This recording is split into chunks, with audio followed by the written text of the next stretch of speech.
でございます。おばあちゃんな、なんか台風来とるからって言ってめっちゃ不安になったからな、飛行機飛ぶんかどうか、フェリー出るんかどうかとかって言ってたやん。それ今日調べたんやって。ほんじゃさ、かわいそうに。飛行機が欠航に決まりましたー。だらーん。かわいそうに。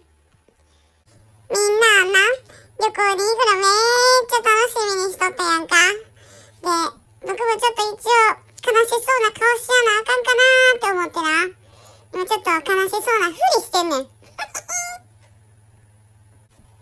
飛行機欠航になったからな。僕はママとパパと一緒にお家でおれるからめっちゃ嬉しいんやけどな。もうな、欠航って分かった瞬間にな、おばあちゃんとな、アミがな、大慌てやったらしいわ。あちこちホテルとかフェリーとかいっぱい予約してやったやつな、全部キャンセルしててな。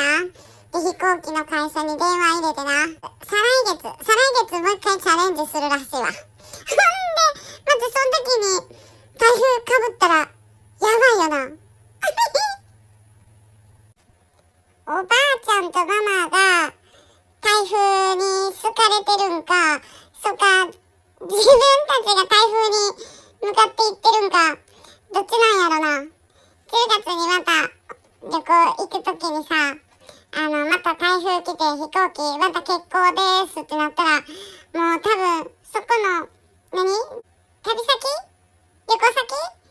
とはご縁がないっていうことなんかな。